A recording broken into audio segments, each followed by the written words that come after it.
for the LGBT Elder Initiatives program, Caring for Ourselves, Aging with a Healthy Mind, Body, and Spirit. First, want to give a big thanks to the Philadelphia Senior Center for hosting this morning's program. When we take a break, if folks check out the resource tables over here, there's some information about upcoming events here at the Senior Center, all the different programs that they have going on. So there's a lot of really fantastic programming happening at senior centers all over the city, but particularly here at the Philadelphia Senior Center. And they have been gracious enough to donate the space for today's event as our host. Ms. Julie Nelson, the center director, and Ms. Alina Griggs, who is letting us all in this morning, have both been very accommodating to us, and we're excited to be able to do this program here and start to form this relationship with the center. So today's program is really all about self-care, whether it's how we're caring for physical health, mental health, caring for our everyday needs, our relationships, our finances. Oh, they're here? We had a planning committee that got together to plan today's event, and we really started off with just a broad question of how do we define self-care? Knowing that it's such a big topic, means so many different things to so many different people, but it's such a vital part of aging successfully, of maintaining some independence, of maintaining the support structures that are going to help everyone to age successfully. And so we really decided that today we wanted to give as broad of an overview as we could, cover on as many topics as we could, but hopefully when you leave today's program, we'll have some tangible steps that you can take in your daily life to improve your self-care.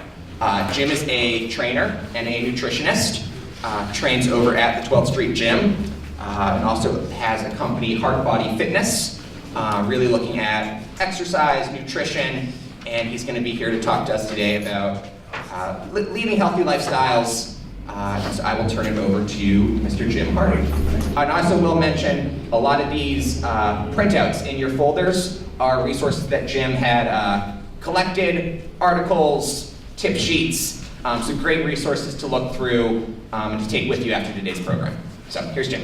Thank you. Thank you, David. I appreciate being asked to be here today. It's an honor once again. And thank all of you for coming out and taking the time to learn about how to care for yourself. So today what I want to cover these self-care strategies that will enhance the quality of your physical life. So that includes, of course, exercise and diet. Can you guys hear me okay? Am I speaking all right? Okay, good. So my main objective is to help you to have a health span that matches your lifespan. And increasing the quality of your life, not just the quantity of your life, is very important because, medicine has enabled us to increase the overall quantity of our life, but we really don't have, if you don't have a quality of life, is life really worth living? So I'd like to today go over some of the key coaching practices that I use with my clients who range in age from their mid-50s to their late 80s. And just to give you a little background about myself, I'm born and raised in Northeast Philly.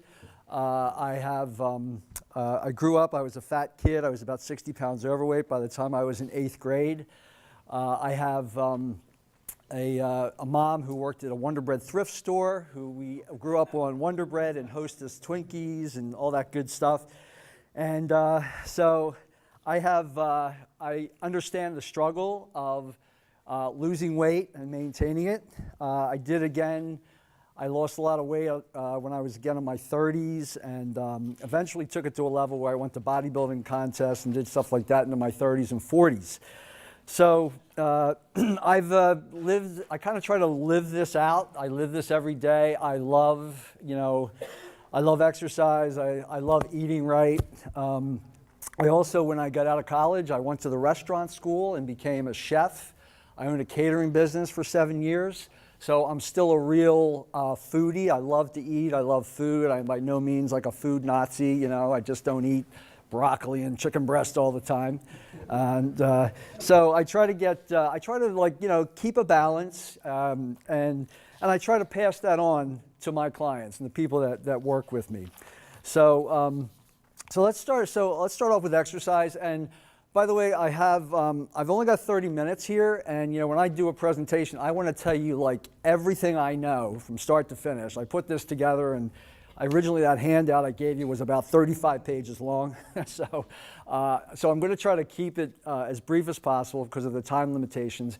And also, if you have questions, could you just save them to the end, and we'll have like a 10-minute question and answer session that we can go through, and then I can answer. And if you still have questions or we can't get to you in the time allotted, I'll be glad to answer anything by email. My email is on the front of the handout that I made up, so I totally welcome your questions. If anything else that's on your mind or you want to discuss with me, I'll be glad to do that, after the conference here today.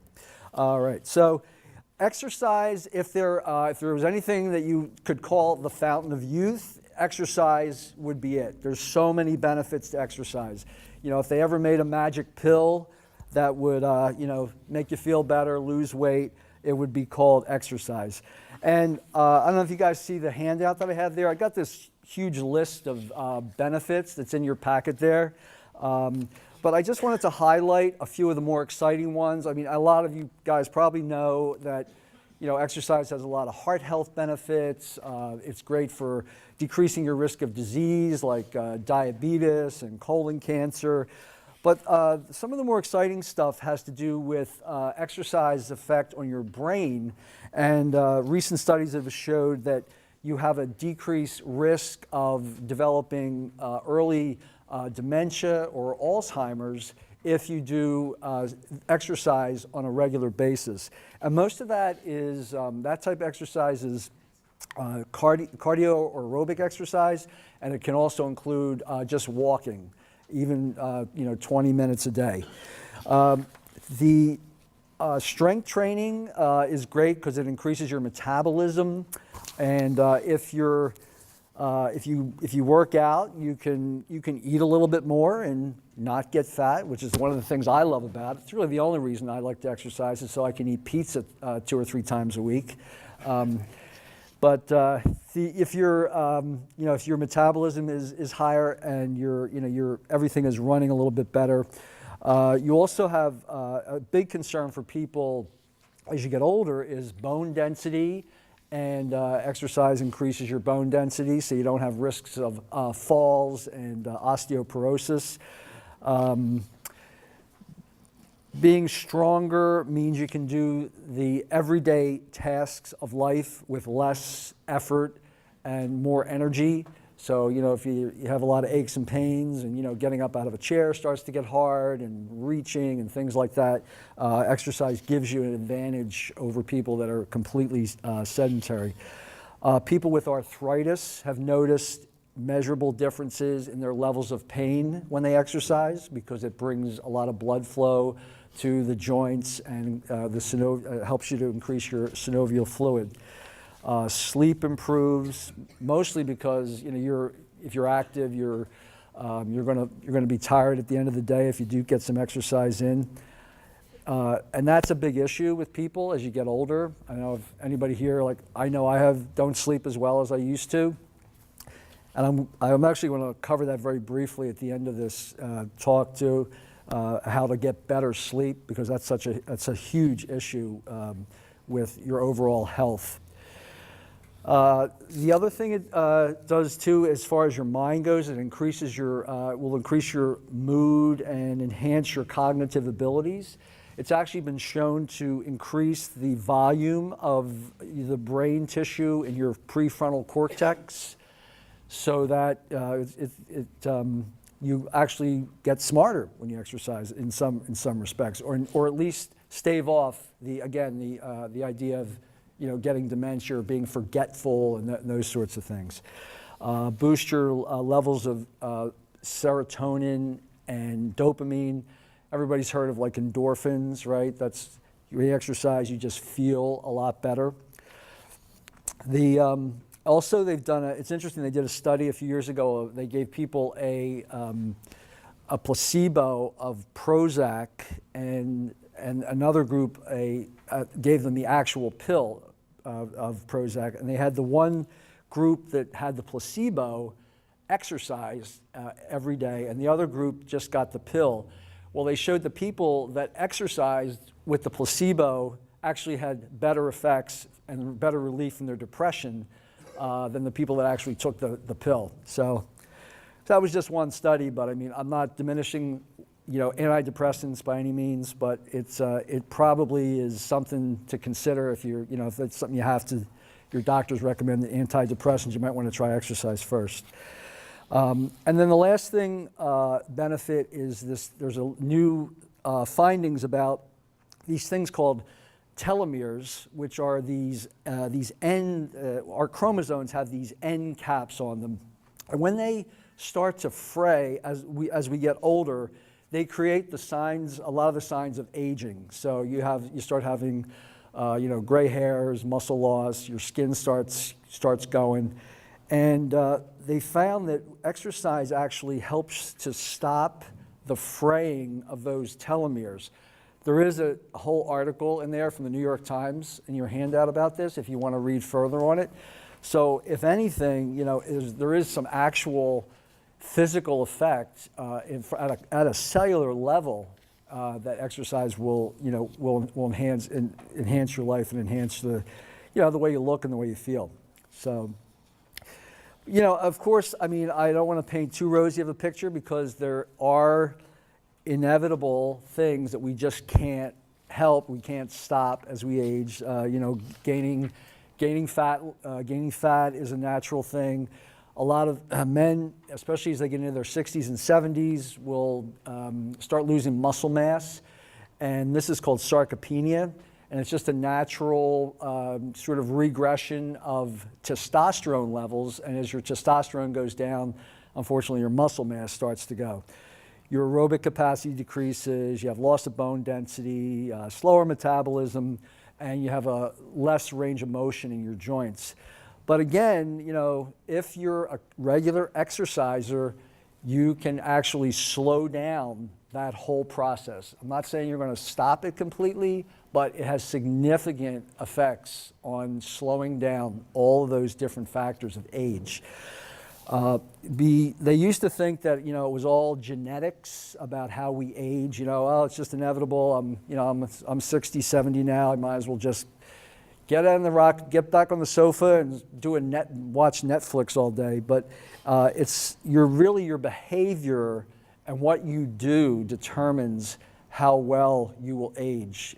And it's really upwards of 70% of aging has to do with your behavior and not just the genetic or biological aging. So it's like the debate about nurture versus nature, what you can do to nurture yourself, and you can sort of, in some ways you can beat nature in that way. So that's a whole nother field of science that's called epigenetics, and if you want to Google that, you'll see I could do a whole seminar just on epigenetics and how our behavior actually influences our genes and the genes of our offspring as well. All right, so if you are considering exercise, a few important things to know is you should always get medical clearance from your doctor. If you have any orthopedic issues, you have to work around those. When I work with people, I do a thorough screening. We sit down, we talk about all their health issues, what medicines they're taking, and then kind of what their goals are as far as whether it's weight loss or building strength, things like that. Always start out slow. A lot of people get too enthusiastic. They go full force and then get injured or hurt themselves. And I'd also recommend, if you're going to start or you haven't exercised for many years, or if you're a beginner and you're over 55, I'd recommend hiring a trainer or a coach, or get somebody qualified that can help you put together a program that's safe and effective. So, a little plug there for the training field. So there's a whole bunch of exercises that I've also in your handout. I've written many. There's a lot of things you can do, and you don't have to just go to the gym to get fit. There's a lot of things, biking. One of the best things is walking. I mean, it's so easy and it's simple and you don't need any equipment. There was another study that just came out recently that really showed how beneficial walking is for health, and not only for health, but for ongoing fat loss and the maintenance of fat loss. So if you can just get out and walk, it doesn't cost anything. Walking inside in a treadmill can be just as effective, but being outside and outdoors is always a better way to go. Biking is great, swimming, yoga. There's all kinds of classes geared for older adults now. So there's no end to the things that you can actually do. So I just wanted to also show you some things that if you wanted to do something, some strength training, and I'm very big on strength training. I think it's the number one thing that everybody should be doing. Cardio and aerobic exercise is important, but strength training has so many more benefits. And it can be done very simply. It can be done in your home if you don't want to go to a gym. And I just bought some equipment here to show you things you can do in your home. And I do make up programs for people who are a little intimidated by going to gyms, and I have them do this work in their home. So I have one of my clients here, a guy named Paul Frischkorn, who Paul's been with me for 22 years. We're like an old married couple, and Paul was actually back in his cute and pretty days, was a nationally ranked figure skater in adult nationals, won a bronze medal when we were working together. And so he has been, he's a great guy, he's a great client, and I appreciate you coming up here. So we're just going to do a quick demo.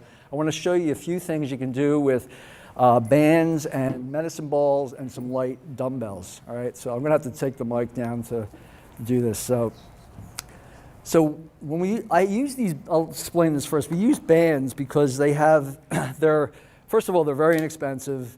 They give you can do an entire body workout with these, and they have what's called a dynamic range of motion. You can change the resistance and the weight by how far away or how close you get, to the center of tension with the band. And they also are great for what I call full functional fitness. So I have people do things that it's just not like traditional bodybuilding where you just do one muscle part. We try to do multiple body parts at one time. So we'll do legs and upper body in one exercise. So let's do let me show you something here. So I'll have you do squat row combo, okay? And when they come in different, they also come in different sizes. So you can, mimic the amount of weight you want to use. You have medium, light, heavy. All right, so Paul is really strong for his age. How old are you now? 62. He's 62, and he's very strong. So I have to use the heavier bands with him, okay? So he's going to squat, and then he's going to work his legs, and he's going to work his back at the same time. So you're going to squat down, stand up, and then pull. You're going to squeeze your shoulder blades together. So he's working his back, working the arms, and working the legs. Working legs is so important as you get older because one of the issues that people have is with balance. And you can take whole classes on balance, that's good, but balance is really about leg strength and how strong your legs are and how much you can lift your legs up. If you ever see older people who shuffle, they got that old guy shuffle, it's because they've lost the strength in their quadricep and their thigh muscles here. They can't lift their legs high enough. And that's why people fall when they are they step up on curbs and things like that. So I try to really emphasize being very, very strong with your legs. So we're going to do another one here. We're going to do a chest and lunge combo. I'm going to stand behind you, chest and lunge, okay? So he's going to work his chest, got that, all right? So alternating lunges. So here again, we're working like this one side at a time and push straight out, Paul. Push out with so you're going to do a chest press. So he's doing his chest and he's also working his legs at the same time. The other thing you do is when we have people stand in this position is that you're working your core at the same time. Your core and your lower back has to work with your upper and your lower body. So it's not like just sitting on a bench or sitting on a machine where you're doing like what's a static movement. So there's a few of the things. The other thing I love to use is the medicine ball. And again, you can mimic a lot of the things that you do in everyday life and enhance the ease at which you do those things. So let's do a squat and reach up overhead, okay? So this would be like reaching down on the floor, picking up a box, putting it up on a shelf overhead. So we do like 15 to 20 reps on something like this. Has anybody ever used medicine balls here? Anybody tried this stuff? Yeah, you have. Thomas. Okay, that's good. Okay, and then we have, we'll do a something for your core. This is a twist. Okay, do a little golf. It's called a golf swing. He's up, back, and then switch to the other side. Other side, right, and then up. So you see, he's working his legs. He's using the core in a rotational manner, which is very important. Okay, and then we're going to do let's see what else we got here. So again, I'm going to have you do a little bounce here. This is really good for eye-hand coordination. Okay, toss it up overhead. Squat again, right? 2. Nice. All right, then I want you to try to stand on one leg and go up and out and up and out, okay? So you stand on one leg. This is hard. You didn't tell me about this one. This is hard. Go ahead. God, I got you. Up, 2. So he's working on his balance here, upper body, okay? Now I have to give him a little assistance, but the legs fire differently when you're on a single side. So, and then finally, using light dumbbells. There's a lot of people say, oh, you can't get anything out of light dumbbells. Well, you can do sets, high repetition sets, and you can work your body the same way. Squat down, row. Again, we're doing those dynamic movements. Reach it up overhead, right? Yep, good. Yep, okay, excellent. And there's a whole host of things you can do with dumbbells, everything. And again, this can all be done in your home. You could set up this entire set of things here. Would cost you maybe about $40 or $50 with the dumbbells. So thanks, Paul, I appreciate it. Thank you very much. Thanks for the demo. Great job, excellent. Okay. All right, so I think that's all I have right now. And again, I'm going to talk about nutrition now. And if you have any questions, how much time do I have, David? 5 minutes? Okay, all right. So 30, what's that? 7 minutes. Okay, good. All right, so the thing I'll just touch on, again, you got a handout here that's got a ton of information in it. And so nutrition, the most important thing about nutrition and about a diet is finding something that works for you. Let me put the microphone on. Find a diet that works for you, all right? So that is the number one thing. You can't do like these cookie cutter diets. It's low carb, high carb. Everybody's different. Everybody has different taste. People, we all come from different cultures. There's people who cook. We have people who can't cook. If you're somebody who can only use a microwave. If you're somebody that likes to eat out a lot. So the key is to find something with the foods that you like, and find an appropriate quantity of those foods and eat that on a regular basis. Try to keep it as healthy as possible. That's the number one thing. You can talk all day about which diet is best: low carb, high carb, low fat. All these kinds of things. The important thing I want to talk about very briefly here is as you get older, you have a lot of us start to have issues with digestion. And so it's really important to eat very nutrient-dense foods because adults do not, adults in the 50s through 80s range have a lot of vitamin deficiencies. And so eating as much fruits and vegetables as you possibly can is really important. The other thing too is that you start to lose some of your olfactory, your sense of smell, and your sense of taste. So a lot of times people just don't feel like eating.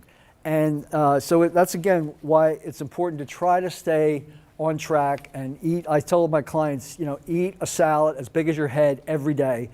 Eat the rainbow of vegetables as much as you possibly can, and you'll be good. It sounds easy, but to actually do it, it's tough. I know. So, having a lot of variety in your diet. When I first start with people, I have them. We go on a supermarket tour, and we show them how to read labels. So there's the new label thing. I have that included in your handout. They haven't made too many. They made some changes to it recently, but it's still pretty confusing for most people. The one thing they did change was they added how much sugars are actually in foods because that's a big issue. There's so much hidden sugar in various foods. So we go to the supermarket. I try to teach people how to do fast and healthy meals. The simpler, the better. 2 or 3 ingredients at the most with a meal. Protein, vegetables, and starch. And you eat that, 3 to 4 times a day. Again, keeping it as much as natural in its most unprocessed state as possible.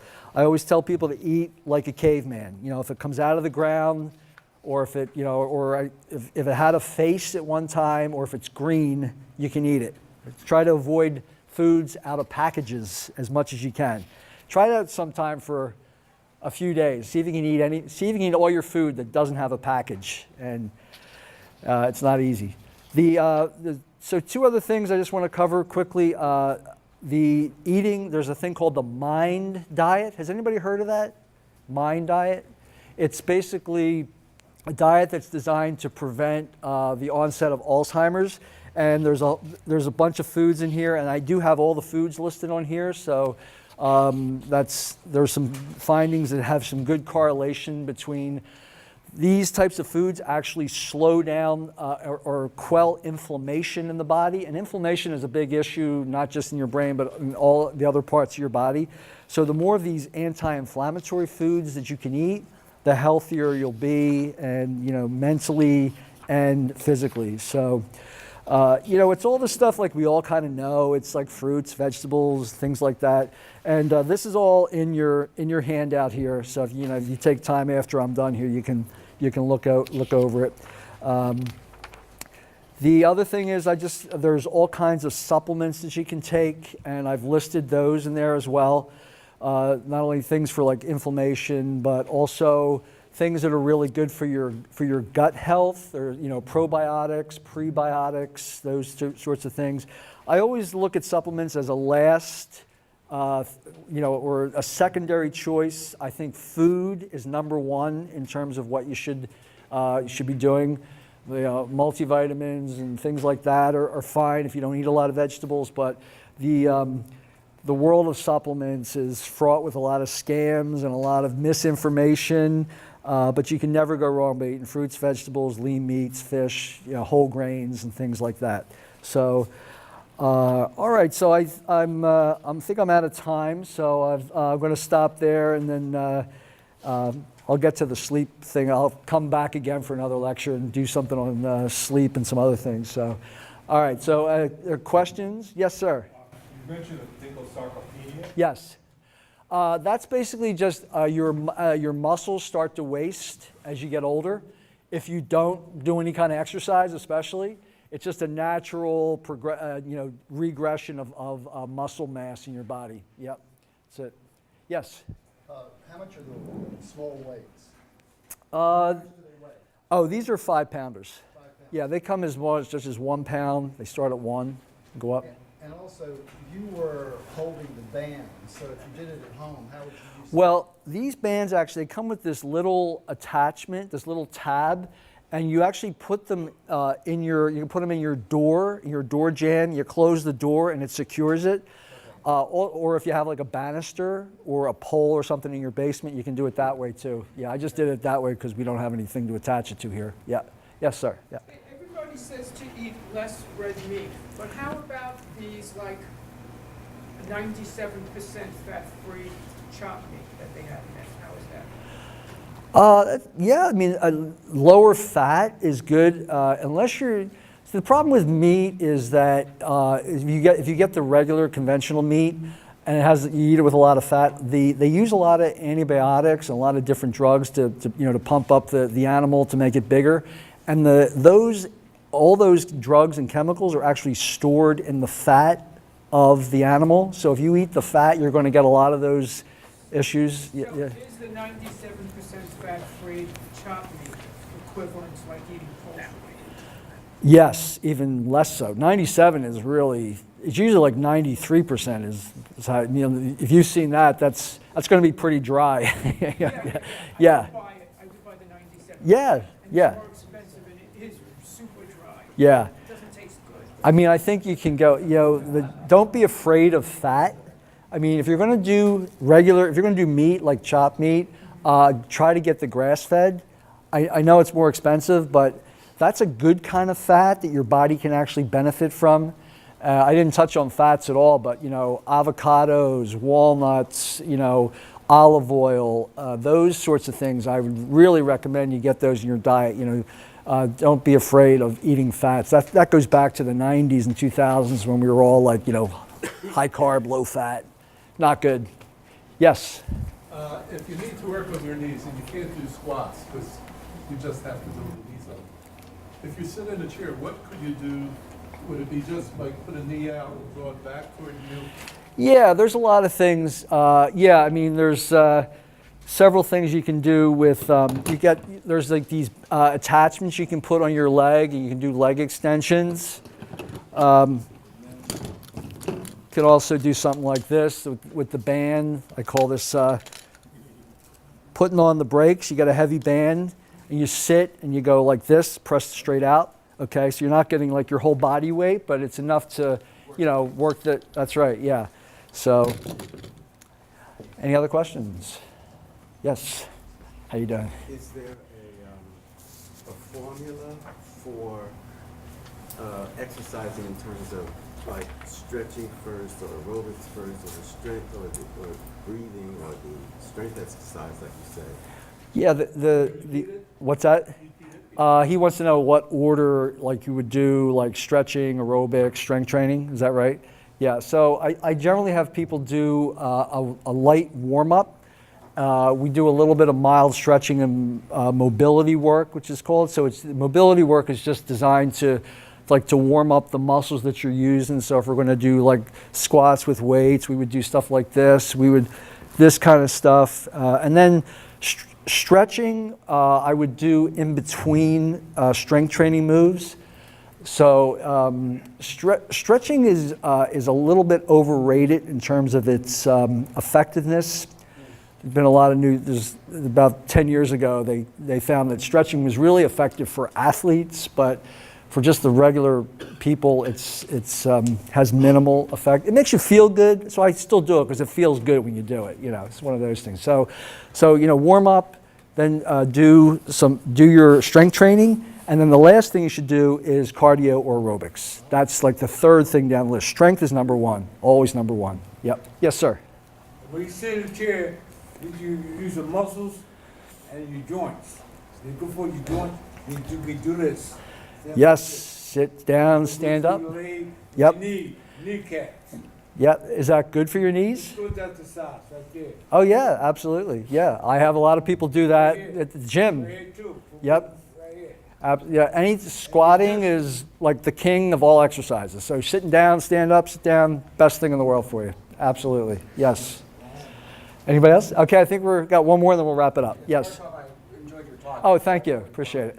Could you mention something about like portion control or intake of water, and how that might all help limit the amount of food that you eat? Sure. Well, portion control, I try to keep it as simple as possible with people. If the simplest way to do it is I call the hand method. So a portion of protein for most people is the size of your open hand, which and so it'll adjust according to how big you are. Because if you're a small person, you have a smaller hand. If you're a bigger person, you got bigger portion, right? A serving of fruits and vegetables is the size of your fist. Okay, so that's fruits and vegetables. You can eat a couple servings of two of those at any meal, and then a cupped hand like this is a portion of starch, like potatoes or beans or whole grains, and then the last thing is a thumb's worth of fat. So you can figure that portion of fat, cheese, butter, with oil. It's a little hard to you just have to be easy on the oil, and so the size of a thumb. Yeah. I have this outline for you. I can send you the whole thing. It's a lot easier than get involved with cups and measuring cups and scales. I mean, I have people do that, but that's the simplest thing I can tell you right off the bat. And then you try to drink like 8 glasses of water every day. Water is very, very, very important, especially as you get older too. A lot of older people are really dehydrated. So, anytime you see a water fountain, grab some water. Anytime you go past, pull some water and drink it. So, all right. Well, thank you very much. Thanks for taking your time today to come out and see me. Appreciate it.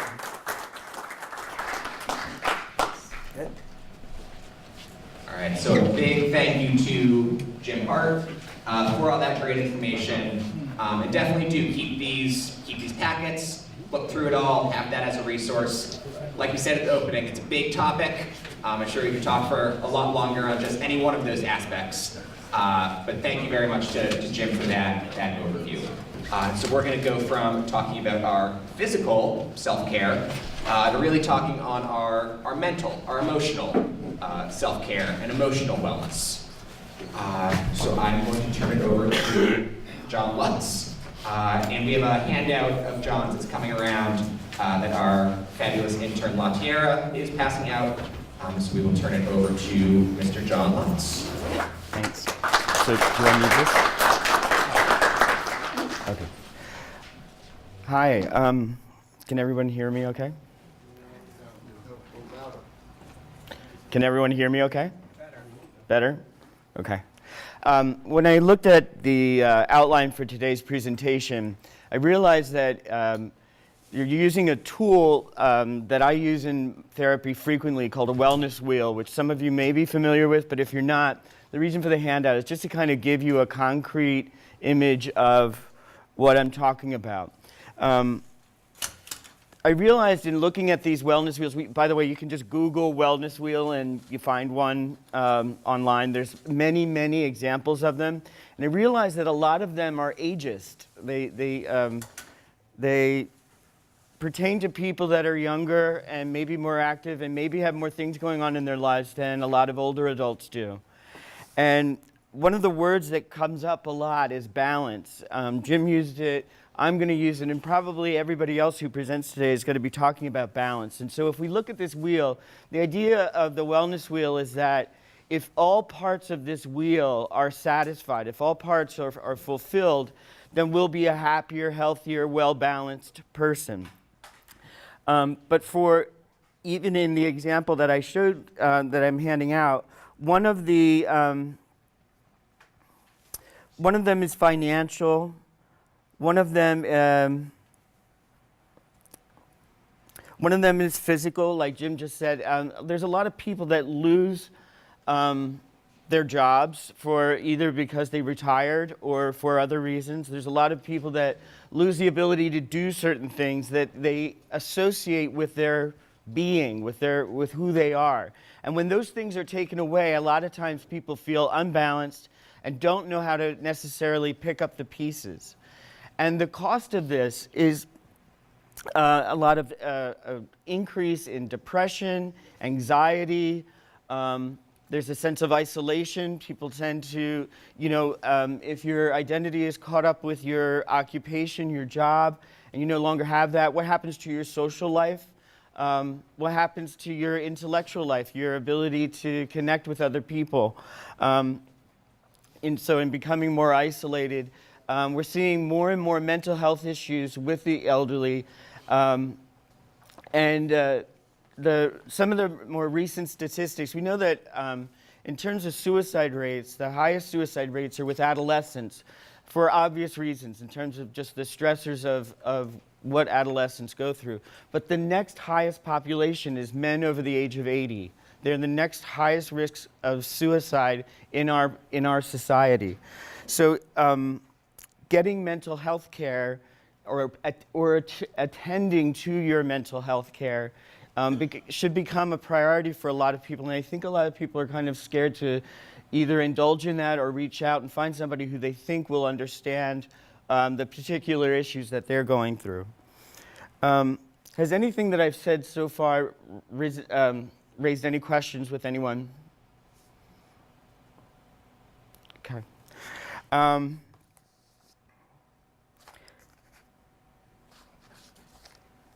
saw in the opening thing that you did that in terms of emotional self-care, there were a list of questions that people tend to answer in terms of what their emotional self-care is.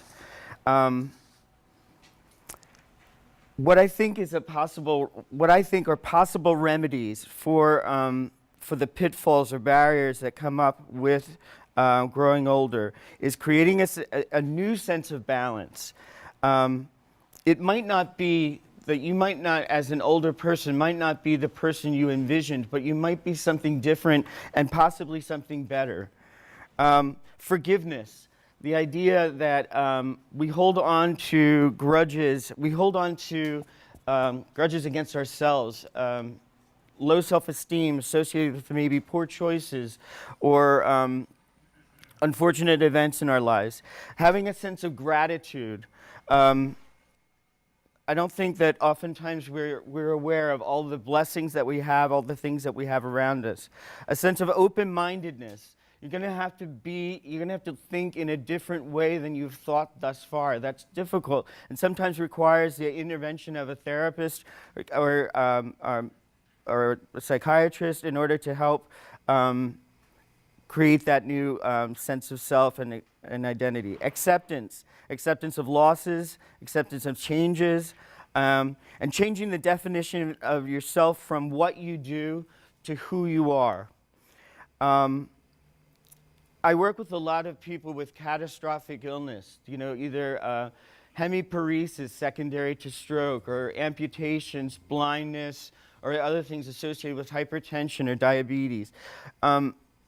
These people oftentimes can't do exercises, can't go out and socialize, can't be aware. And I know that the group of people in this room are much more vibrant and much more capable and much more able, but there are those losses. And along with them, I think tied into emotional wellness is also spiritual wellness. Spiritual wellness is just breaking it down. It's an idea of having meaning and values. It's a way of establishing an inner sense of peace and harmony, and it's an ability to discover meaning and purpose in life. It does not have to necessarily take place in a church or a synagogue or a temple. It doesn't even have to be religiously connected. It can be in your ability to commune with nature, to explore creativity in any way, not just in making art formally, but in cooking, in loving, in caring for people around you. Finding good mental health care. Mazzoni Center is here in the city. We're very fortunate here to have such a great service. I'm very honored and blessed to work with a lot of talented colleagues and a great psychiatrist and a number of social workers, care plan managers, people to help you with housing, a food bank, I mean, so we're very fortunate in urban areas to have those kinds of things. There's a lot of people that don't have that, but that is something that's here and something worth exploring if that's open to you. Music and singing is also a spiritual endeavor, whether you're listening, performing, and sort of finding the magic that still remains in your life. If it's not that magic that kind of got you going when you were younger, it can certainly be a new kind of magic or different kind of magic, just in terms of seeing the world as a better place and yourself in it. Does anybody have any questions? Yeah. It seems to me that a lot of this sounds interesting and good, but we're surrounded by youth-oriented everything. And oftentimes, somebody who is older wants somebody younger for some reason. I guess that's because of whatever it is. I don't know if you find that or not. And there's a lot of younger guys who like older guys too, right? Goes both ways. Well, I don't know. I'm talking about the older ones. I think I do find what you say. I'm agreeing with you. Yeah. Okay. It just seems we're bombarded with not the proper way to think about being good, being older. I agree. Oh, okay. So I'm just confused at this point because personally I don't find a lot of people who are really interested in doing or I don't know how to find out these next steps that you talk about that you should get to. I mean, well, I think this room is a great example of, I mean, just the fact that you're here today and all of these other people are here today, I think is a great example. We live in a very youth-dominated society. We can't change that. We can't change what advertisers are putting on, like shoving in our faces all of the time. We can't change that. But we can, again, create a new normal for ourselves. And we were part of that youth-dominated thing for a little while, but now that we're not, we see this kind of steamrolling of youth-oriented images and ideas, so that it can create an increased feeling of feeling lost or not knowing where to go. But again, there are a lot of people your age, a lot of interesting, vital. I think it's important that one of the things that I see with a lot of older people is that they value these friendships that they've had from childhood. Like, I've known this person for 50 years or any number of years. And when those relationships go, what is in its place? Like, do we attend to, and I know that someone's going to be speaking about relationships and social connections later on, so I don't want to piggyback too much on what they have to say, but maintaining, forming, creating new and meaningful connections with other people is a really important part of growing older. And I think something that a lot of people don't attend to because they have these great old friends that they cling on to. But I think that we need to keep ourselves vital and connected at all stages of our life. Yes. I'm a little confused about the handout that you gave us because it references color and it's in black and white. Yes. So could you give me some just brief explanation? I gave you the wellness wheel comes in many different forms, and that happens to be a piece of an exercise where you would color in. I didn't have enough materials to go around so that we could do that, but you're supposed to, I can give you the reference for it, but you answer a list of questions that has to do with each of those subject matters, and you color in the percentage that you're doing. Do you want an example of what those questions are for? Well, an example of something, yeah. Yeah, okay. So if we look at the emotional part, okay, so give me 1 second.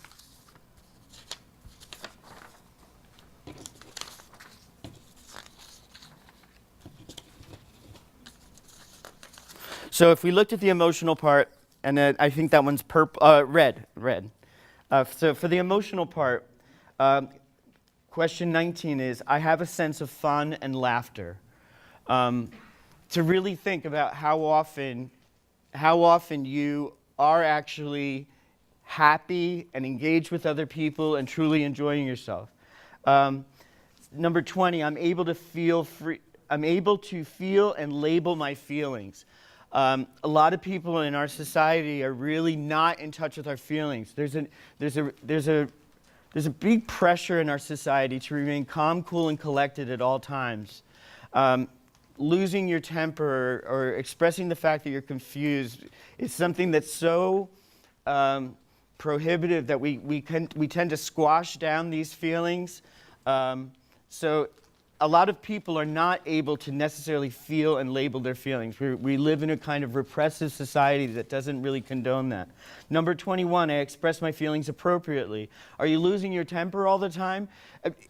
Being angry, there's no problem with it, but or are you so sad and not able to express it that you just withdraw? Number 22, I have a sense of control in my life and I'm able to adapt to change. If you start having more and more physical or medical problems, if your family or friends start to die, your sense of control over life starts getting really shaky and questionable. So that's number 22. Number 23, I'm able to comfort or console myself when I'm troubled. Are you constantly dashing to the needs of friends? There are people that dash to the ER every time something's wrong, and oftentimes are told that they're having panic attacks or anxiety attacks. They're so not in touch with it that it just manifests in physical symptoms at feeling like you're going to have a heart attack or dying, and oftentimes it's anxiety. And number 24, others would describe me as emotionally stable. I'm not so thrilled about that one. I don't know about what others' opinions of one is. I don't know how important that is, but that was what was included in this particular test. So those would have, if we were doing this exercise and we were working on just that red section, these 6 questions would be what you would focus on, and you would evaluate yourself. Are you doing any of those things 100% of the time, 50% of the time, or not? You would color it in appropriately, and by the end, you would have a visual representation of what your wellness wheel actually looks like and how balanced or imbalanced your wellness wheel is. Could you give me a reference? Do you have Yes, I do. This is, I'll give it at the end because most of this is based on this. And again, this is readily available on Google. So it's just wellness wheel and it all comes up. But I'll give you the exact reference for this particular thing. It's a Northwest Educational Services, and they have a website and a contact number that I can give you. And John, I can send out a link to everyone. Okay. Yeah, it's super easy to find. It's really, this particular test, it's simplified enough that it's only 6 areas. Some of these wellness wheels can be extremely complex. And they're really interesting, and there's other exercises. This is just a pretty generic example, just based again on the presentation that you guys are getting today from the different sources. Were there any other questions? I saw somebody's hand earlier. It got answered? Okay. Anything else? Great. Well, thank you all for your time. I think that I've just about reached mine, so I appreciate it. Thank you. Thank you, Deb. And just if you want that reference, real quickly, it is www.n as in Nancy, W as in W, Missouri.edu. So www.nwmissouri.edu. So we are going to get started back up with our next topic being around social self-care. Social connections, relationships, and we have Zoe Nesson from the organization Women in Transition. She's a community education and outreach coordinator. We do have her PowerPoint up here. She also very nicely printed off the slides so that you can all follow along with her presentation. If anyone did not get slides or any of the handouts during lunch, just give a wave and we'll get you those materials. But without further ado, I would like to turn it over to Zoe and give her a big thank you for being with us this afternoon. Hi, everybody. Thank you for having me. So what my organization primarily does is we work with survivors of domestic violence and substance abuse, but I really like to talk to people about healthy relationships because that's how we prevent people having to come to us for services. We would really prefer if we were totally out of business and nobody experienced domestic violence or unhealthy relationships and didn't need support like that. So in an attempt to try and minimize people's experience of violence, we try and teach people what healthy relationships look like and how you can sort of identify some red flags of things that, you know, may develop into something violent or unhealthy. So I also want to talk about the importance of social connections in general and some ways that we can go out into the community and make new social connections as adults, because that can be really, really hard for people. So there are a lot of benefits to gaining and maintaining social connections. There are physical health and psychological health benefits for interpersonal relationships. It can affect things like your propensity for obesity, the likelihood that you will be a smoker, and whether or not you have high blood pressure. And a strong social connection can lead to a 50% increased chance of longevity. People who are isolated have a lot of additional, stress and health problems that they wouldn't have if they were able to relieve stress and feel supported by other members of their community. So one of the specific parts of your physical body that's impacted by your level of connection to the people around you is your immune system. And as we get older, our immune system naturally starts to decline. And one way that we can sort of fight that and bolster it is by maintaining strong social connections. This has impacts on your immune function, your ability to deal with inflammatory processes, and having social connection helps us recover from disease faster and may even extend our lifespan. The more social connections we have, the less anxiety and depression we tend to have. Studies show people who have more social connections also have higher self-esteem. They have other people telling them how great they are, which helps them feel good about themselves. And they're more empathetic to others, more trusting and cooperative, and as a consequence, other people are more likely to trust them and cooperate with them. Social connectedness, therefore, generates a positive feedback loop of social, emotional, and physical well-being. So you provide support for other people then provide support for you, and it's this wonderful interconnected symbiotic relationship where you have the support that you need to do the things that you want to do. So some of the other benefits that we have, good friends and intimate partners can help you reach the goals that you want to reach. Whatever you want to do, it's much easier to do with support from other people. They increase your willpower and therefore your chances of success. If you know other people are waiting to see you reach that goal, you're a lot more likely to actually reach that goal because you know that there's some accountability there for you. They can support you through tough times. And as we get older, there is definitely a propensity for increased loss. And this could be friends, family members, romantic partners, and all of that is something that in order to heal and move past it, you really do need the support of other people.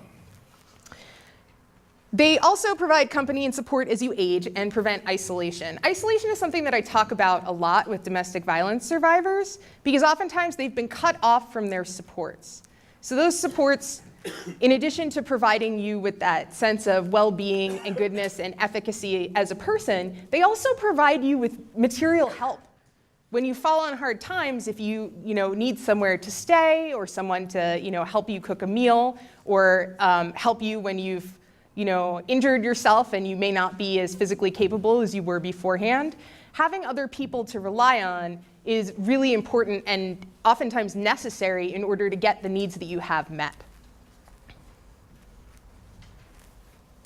So there's a lot of challenges as an adult to meeting new people and starting new relationships. So if you're retired, you may have lost that whole community that you had built in around the career that you had, around the job that you had. You don't have that same level of daily contact with those people that you had before.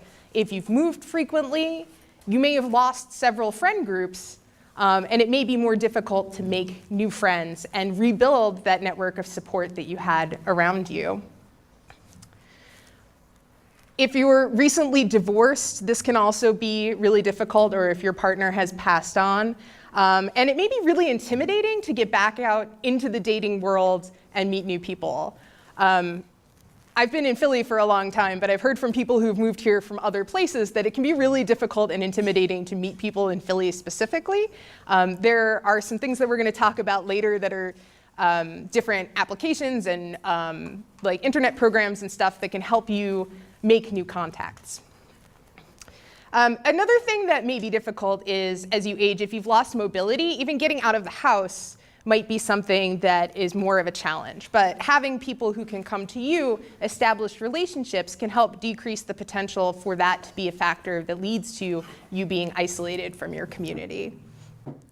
And one other thing that comes along with aging is the possibility that if you do have, a long-term partner, if that person becomes ill, you may become isolated by the fact that you are spending the majority of your time providing caretaking and support for that person, which can lead to you becoming isolated if you don't spend intentional time developing and maintaining the social connections that you had. So some great ways that we can go out and make some new friends as adults.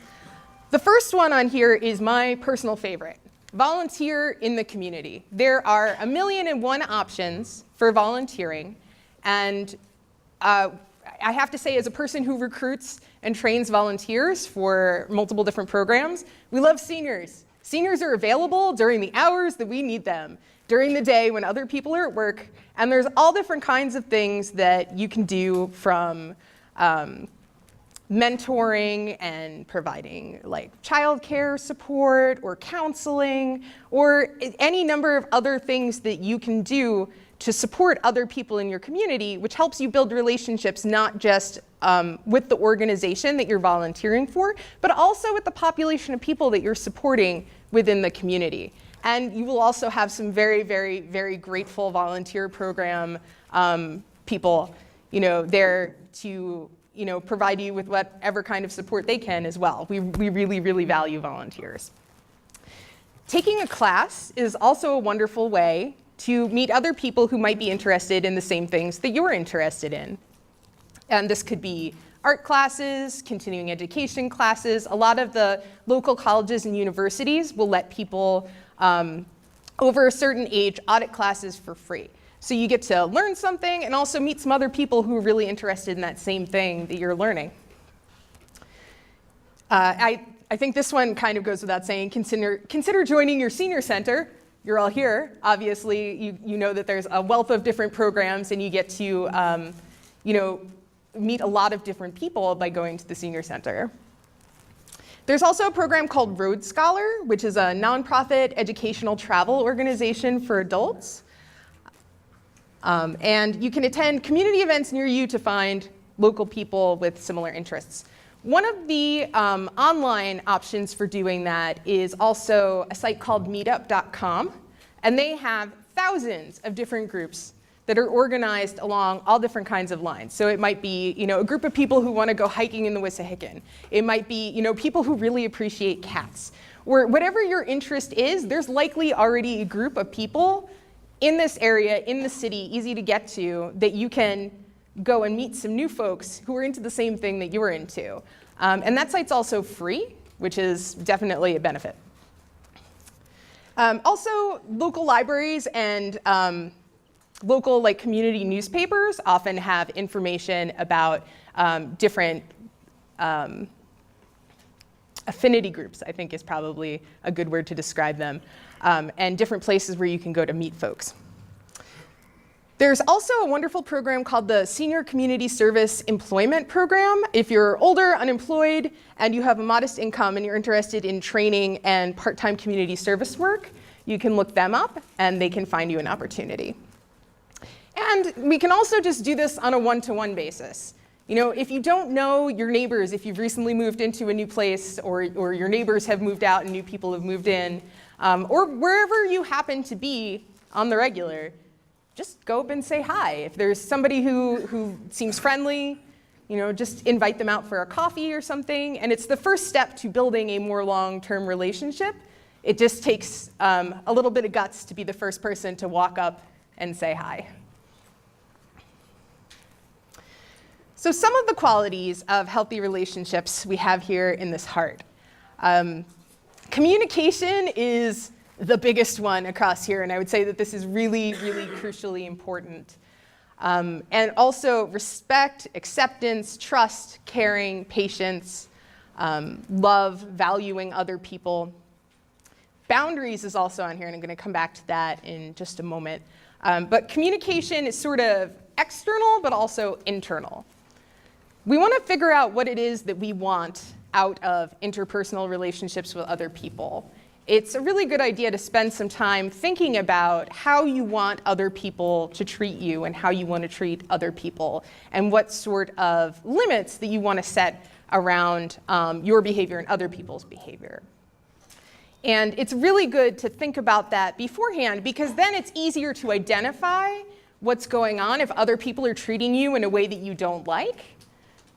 If you already have sort of a standard written out for how you want to be treated, how you feel would be a healthy way for someone else to communicate with you, it's easier to put your finger on what that specific behavior that somebody else is doing that makes you uncomfortable actually is.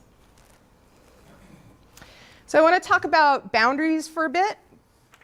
And I sent around this sheet right here. There's a little bit of refresher information about what boundaries are and how we set them on the front. And then on the back, there's a little worksheet for specifically thinking about different relationships.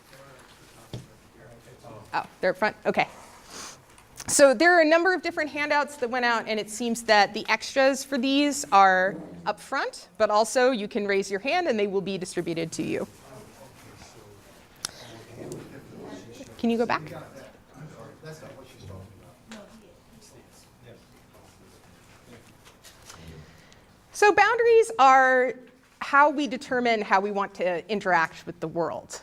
They clarify where you stop and where I begin, and what belongs to you and what problems belong to me. So just as homeowners set physical property lines around their land, we need to set mental, physical, emotional, and spiritual boundaries for our lives to help us distinguish what's our responsibility and what's not.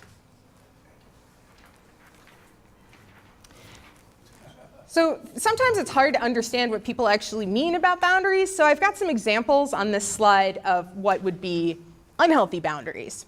So if somebody that you just met is telling you their entire life story, all sorts of intimate details, that is an example of a bad boundary. Falling in love with a new acquaintance. If this was an example that somebody told me a little while ago, was somebody that they had been working with for only a number of weeks had decided that they were deeply, deeply in love with her. She had never had any really serious conversations with this person, just was on an acquaintance level, like working in the same office. But that person was certain that they were deeply, deeply in love with her. So that is a red flag that somebody maybe isn't so good at understanding themselves, regulating their own emotions, and stuff like that. People who fall in love with anybody who reaches out. And I feel like all of us have probably had that friend that every time they go on a first date, it's the new love of their life. That is also a sign that you are maybe not making very healthy attachments to other people. Being overwhelmed by a person, obsessed with them and preoccupied, acting on your first sexual impulse. I would say that this is not necessarily always 100% a problem.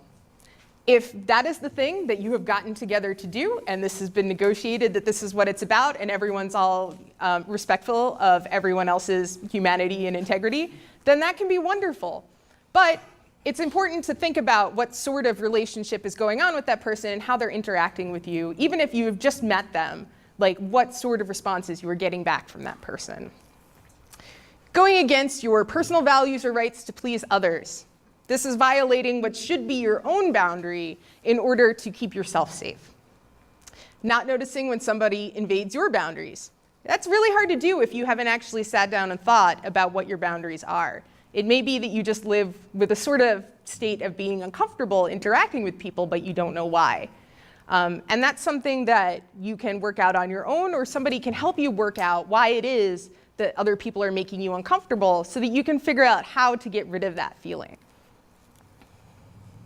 Not noticing when someone else displays inappropriate boundaries. And this might be because you've never thought about it before, like what a boundary is and what would be appropriate behavior on the part of somebody that you've just met.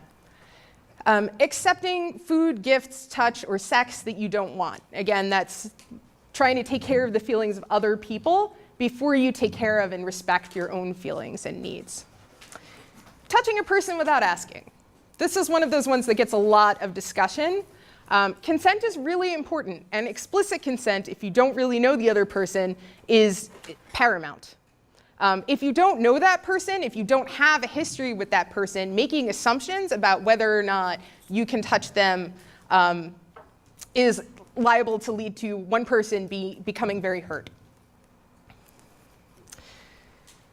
Allowing someone to take as much as they can from you.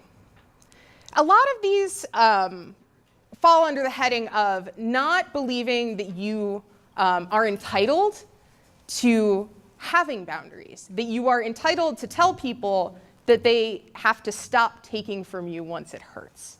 And no one is entitled to continue taking from you until you are entirely depleted. Everyone is allowed to draw a line to protect themselves and keep their energy for what they need to do. And that doesn't make you a bad person. It doesn't make you someone who isn't compassionate. Oftentimes, the sort of person who will just keep taking and taking and taking from you is a manipulative individual who's looking for someone and testing you to see if that's something that they can do to you. And that is the sign of a very unhealthy person to be with. Letting others describe your reality. So this kind of goes into a domestic violence concept that we call gaslighting, which is one person trying to overwrite the reality of another person and make them disbelieve what they have actually experienced as truth. And this happens more often in relationships that exist over time. It's not usual that this is going to happen necessarily with an acquaintance, but if somebody is manipulating you in that way, you may need some more support. And there's these cards that should have gone around. They say courage on them. These have all of the domestic violence resources for Philadelphia County in here and also the surrounding counties. And there's definitely a misunderstanding that, especially since many of the organizations come with the word woman in the name, that we only serve women, and this is not true. Actually, the agency that I come from only serves people who identify as women, but there are 2 other counseling centers in Philadelphia that serve women, men, and any other gender identity. They are Lutheran Settlement House and Congreso de Latinos Unidos. One is in Fishtown and one is in North Philly. You can also always call the 24-hour hotline. We serve anyone, irregardless of sexual orientation, gender identity, it doesn't matter. One of the ones at the bottom here that seems kind of counterintuitive is falling apart so that someone will take care of you. And again, this is one of those sort of tropes that you probably know somebody who is continually a hot mess and looking for someone to be there to support them all the time. And that is a failure of that person's boundaries to be able to take responsibility for the problems that are theirs, and instead they're trying to push them off onto other people. So that is also a really common sort of toxic relationship that people get into, not just with intimate partners, but also amongst their friend group. Next. Codependency is a word that you've probably heard before. It's a term that describes relationships without clear boundaries. This is something that's actually really sort of encouraged by all of our popular culture. Romantic love in songs, television, and movies is often portrayed as being a relationship in which the partners are totally inseparable, that they're nothing without each other. And each partner derives their sense of self from the fact that they're in a relationship with the other person. I think that also the sort of lesbian stereotype of like becoming one solid unit, wherein you do everything together, you may even start to dress and look like one another, falls into this category as well. This is not a healthy way to have a relationship. Everything in pop culture about relationships is generally wrong. This is something that can be very, very damaging to people, and we really want to avoid it. So I have a few other things to talk about. Boundary setting can be very, very difficult, and if you need support on that, even if you're not in a relationship or you're not in an unhealthy relationship, you can always reach out to one of the domestic violence agencies, because we consider this part of our mission of prevention, to explain to people how they can keep themselves safe by setting boundaries around what they're willing to do, and how they can identify when other people have bad boundaries or intentionally or unintentionally repeatedly trying to violate theirs. So we're very happy to talk about this with anybody who calls. The other thing that I wanted to talk about, because I got a little tip that you guys might have some questions about internet dating or dating apps, is I have this tip sheet that should have also gone around. The title is Tips for Engaging with Folks for Friendship and More Online. So, and I forgot to mention in the beginning, but if anyone has any questions, just raise your hand and I'll call on you anytime. Most people that you're going to interact with in an online dating scenario are going to be completely normal, average people who have no ill intent. But there are some other people who are out there who may not, have such great intentions toward you. So some ways to protect yourself while you're engaging in online dating. And this first one, this was a collaboration between me and a friend of mine. The first one I honestly hadn't thought of, and now I'm going to have to go back and check all of them. But your photos. It's a really good idea to have entirely separate photos for any kind of dating profile as what you have on Facebook or Instagram or anything else. And one of the great reasons for this is when you use the dating app or the dating website, you have a pseudonym on there, which is supposed to give you anonymity. But if you have the same photos that are part of your dating profile as are on your Facebook or your Instagram or anything else, somebody can take that photo, reverse image search it through Google, and find out all kinds of information about you that you didn't want to share. What is reverse image searching? I've never heard of that.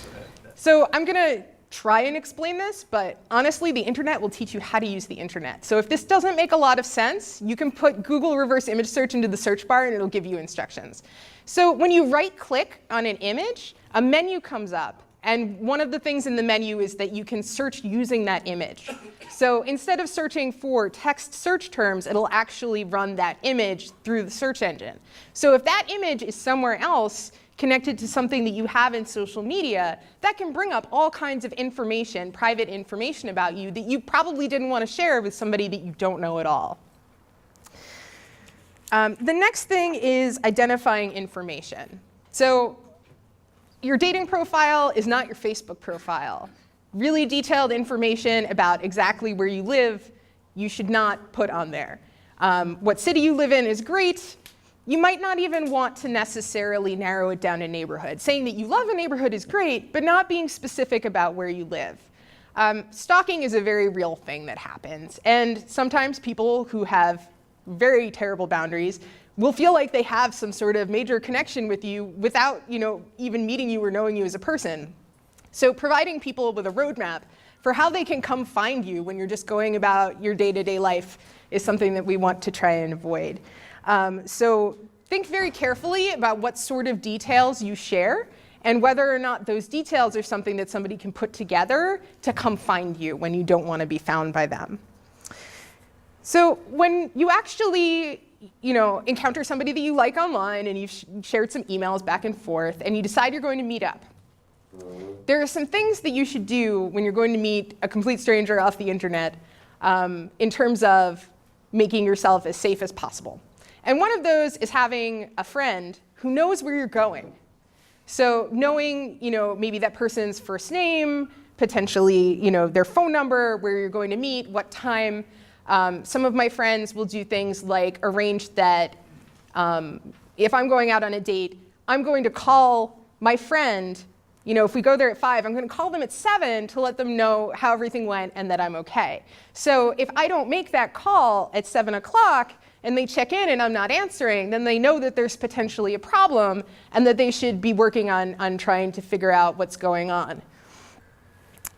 So it's a really good idea for your friend to be provided with basically as much information as you have about that stranger that you're meeting. For the first meeting, it's a really good idea to do this in public.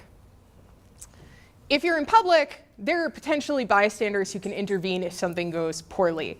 Also, oftentimes, people will not act in a violent or scary or negative way in public in the same way that they would in private. So it doesn't have to be a bar. A bar is like the stereotypical place to meet somebody. It could be anywhere. I like coffee shops because if that person that I'm meeting I'm not having a good time, I have a wonderful out after I'm done with that cup of coffee.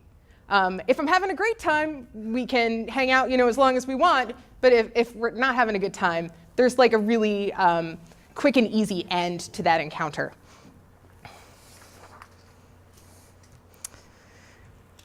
So another thing about keeping things private is that even if you're interacting with that person, you've gone back and forth with emails like 10 times and you seem to be having a great conversation, don't immediately add them on social media. Again, that's giving them more information than they need to know before they meet you. And you don't need to be Facebook stalking them before you go on that date. All of the privacy settings on Facebook are something that it's a good idea to go back and review. And this is sort of across the board in terms of how much you want people who don't know you to be able to see. And there are pretty explicit instructions within that if you go into settings that'll tell you how much your friends can see, how much friends of friends can see, and how much the public can see. And it's a good idea to just review that periodically and see how much of your private life is getting out into the world. If you use Facebook or Twitter or something like that for professional purposes, it's really good to have a totally separate one that does not have your private feelings and your pictures of that wonderful dinner that you had on it. And that can be very separate and a completely different face that you show to the world. So we're not concerned so much in terms of like false images about whether or not that person that shows up is the person that we were attracted to and expecting to meet, but maybe about the fact that there is a certain percentage of the population who, when they send you false images, is actually stalking you with the potential of following you home. So if you show up to that date, you don't see the person that you're looking for, you think you got stood up, you leave, they can follow you, and you have no idea that that's what they're doing. It's not, as I said, a great likelihood that that's something that would happen, but it is a thing to keep in mind. So at the end of the date, walking home is also a point where you can be giving out too much information. We don't recommend that anyone let their date walk them home on the first night, because you don't really know that person yet. Even if you had a really great time on that date, you don't know that person. People who get into abusive relationships, they didn't get punched on the first date. That person was very charming and great, and then eventually, after that relationship had been going on for a while, that's when they showed that side of themselves. So after one date, even if it's great, you still don't know who that person is. So having that person follow you home, now they know where you live. So if next week they start acting really bizarre, now you have to worry about the fact that they know exactly where to find you. So we don't recommend that you have a first date come to your house, or that you let them walk you home, as chivalrous and cute as that may be. In the city, it's really easy because you can just hail a cab. And we recommend that you take a separate cab from the person that you're with, or that you both drive to the location separately. Depending upon the level of potential stalkeriness, there is even a possibility that if somebody got your license plate, that they would be able to find out who you are and where you live specifically. So on the first date, keeping it real chill in terms of sharing details, come in separate cars, don't leave together, that can definitely keep you safer until you find out who that person is over time. The next thing that I want to talk about is instincts. And I also teach self-defense classes. And this is something that we really talk about a lot. So your instincts are your body's early warning system. You're taking in all kinds of information all the time with your senses. And a lot of it isn't really something that you're consciously aware of. So if your brain is taking in some signals and it's putting them all together and going, this does not seem to be adding up, you might get a feeling like discomfort in your stomach, or a tightness in your chest, or a prickling on the back of your neck, or some people even hear a little voice. This is something to respect and honor. That is a real feeling based on information, and even if you can't pinpoint exactly what it is that's making you feel uncomfortable, it's important to honor that feeling because it's based on real information. So if you are getting a bad feeling from somebody, even if you can't logically figure out exactly why it is that you're getting that bad feeling, it's okay to just respect that and decide that you're going to end the interaction. You don't owe people anything. Even if they've been nice to you, even if they've complimented you, if they're really cute, it doesn't matter. You do not owe people anything. You are allowed to protect yourself by respecting the early warning system that your body is giving you. And the last thing that I wanted to talk about today is using your safer sex know-how. And I'm sure that everybody is pretty familiar with all of the basics of that. If you are not familiar with that, that's okay too. Not everyone had like a comprehensive sex education or has had the sort of experiences in their life where they might need to learn these tactics. So if you don't know, I am more than happy to be a resource. I used to be a volunteer at the Washington West Center, and I can give you all sorts of groovy information about protecting yourself. I also brought along condom packets. So one thing about safer sex is it's great to be a Boy Scout. Be prepared. Don't expect necessarily that the other person is going to be prepared, and bring along whatever supplies that you think you might need if what you're intending to do is get frisky. Anybody who judges you for being prepared, that's a big red flag. If they're upset that you are prepared to protect your health, that says something about them as a person and not about you at all. So it's important to have condoms for the bits that stick out, dental dams for the parts that don't, and if you're going to be using hands, gloves are great. In addition to protective barriers, we also recommend lubricant for any sort of activity that you're doing because it helps protect your skin from developing any kind of tears, which can allow infections to come in. Also, we recommend that you get tested regularly. If you're not sure where to do that, I have the address for Washington West on there. And also in these condom packs is a card that gives you the location and all of the times that they're open for testing. They provide free HIV and some STI other than HIV screenings through Washington West. And then if you did have a positive result for anything, they can connect you with services either for HIV supportive services, or they can connect you to the public health department to get free treatment. It's recommended that you do this regularly, and also I like to share that I'm doing this regularly because it encourages other people to do it, and it normalizes the fact that we're talking about protecting our health. So one thing that is difficult, it can be super awkward, is having a real conversation about this with people when we're planning on getting frisky with them. And that may take some practice. Just even asking the question, have you been tested recently? Do you know your status? Stuff like that. If you need to practice, if you don't have a friend to practice with, give me a call. We can walk through it. It's always kind of awkward, but it also shows that you really care about not just your health, but you care about their health too. And we don't want to do it in a way that is discriminatory. What we're doing is we are being respectful of them and us, and we're also taking care of ourselves because we can't get the treatment that we need unless we know if we have something that needs to be treated. So getting tested is very important. And I can connect you with resources and help you with wording for discussions and stuff like that. If you need, please let me know if there's any way that I can support you around your relationship health.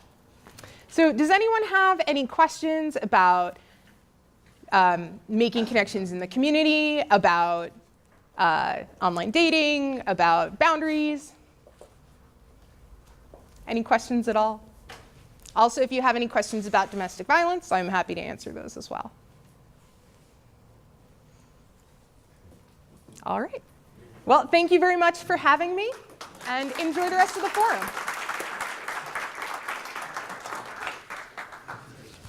Great. Thank you so much to Zoe for that presentation. And we are now going to transition from talking about sex to talking about finances. And I was sitting here trying to find like a smooth segue to do this, and I got nothing. Except that these are both obviously important pieces for us to include in a conversation on self-care.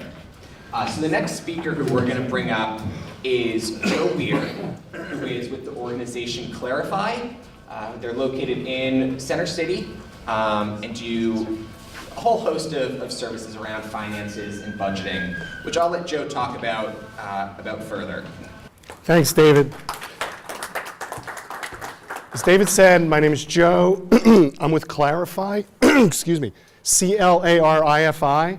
Clarify is a nonprofit financial literacy organization. We've been around for 50 years, mostly under the name of the Consumer Credit Counseling Service of Delaware Valley. You may have heard of that. That's too hard to say. Plus, it doesn't describe exactly what we do. We don't just do credit counseling, we do budget counseling, housing counseling, bankruptcy counseling. We now do retirement planning, helping parents save for college for their kids. And we also do educational programs. That's my role as financial educator. I do programs on basic budgeting, understanding credit, identity theft, reverse mortgages, Social Security. And so it's a great organization to be involved with. Almost everything we do is free or very, very low cost. We're fortunate that we get funded by grants, so we're able to help the community. As David said, our headquarters are right in Center City, 16th and Walnut, but we have 20 locations, is that on? All over the Delaware Valley, sorry about that. The interesting thing is, I'm an old finance guy. So my background is in the evil corporate finance world. But when it came to Clarify, I found out that most of our certified credit counselors are former social workers. And I said, why is that? Well, they told me that 50 years of experience has taught us that it's much easier to take a bright social worker and teach them about finance than it is to take a typical finance person and try to inject them with some sympathy and empathy where they want to help people. No, I'm not a typical finance person, but I've met a lot of them and worked with a lot of them, so I understand that. So the first key, let's talk about financial health. The first key is to have a budget. And I know a lot of people in our age group are embarrassed about the fact that they may not have a budget. There's nothing to be embarrassed about. I'll use myself as an example. I graduated from Temple long time ago. I got a degree in accounting. I got a great education there. I could do a budget for any kind of company under the sun, large, small, nonprofit, for-profit, domestic, international. I didn't learn how to do a budget for myself. So all during college, I drove a beat-up old Ford Torino. Remember those cars? It's kind of the car that Starsky had in Starsky and Hutch, except mine wasn't souped up. Mine was dull blue, with scratches all over it. Seats were ripped, windows didn't roll up. So when I got my first job out of college, I was walking around the hallway saying, I am saving for a new car. 3 years later, I was still walking around the hallway saying, I am saving for a new car. The fact was, I wasn't saving for anything. I was paying my bills, but that's not a budget, right? A budget's more than paying your bills. But I was getting my paycheck, instead of direct deposited, I was getting it cashed. And I was putting that money in my desk drawer, and every Friday, right, I was the ringleader. Hey, let's go out to lunch, it's Friday. Let's go out to happy hour, it's Friday. Oh, Joe, I don't get paid till next week. No problem, it's on me. I'm Mr. Big Shot. right? So all I needed to do was to carve out a little bit of money. I was realistic, but I wasn't saving for a Mercedes or a BMW. I was saving for another Ford or another Chevy, or at least that was my plan, but I wasn't really saving because there was no action to it. So what did I learn over my mistakes? And I did this long before, I did this in my corporate career, long before I started working for Clarify. What I do when people tell me, and we've all said this, right? I don't know where my money goes. How many of us have said that? All of us, right? So I say, okay, I get them a little notebook, 3x5 notebook, small enough you can fit it in a purse, your back pocket, and I set up the form. Date, what you bought, where you bought it, and how much you spent.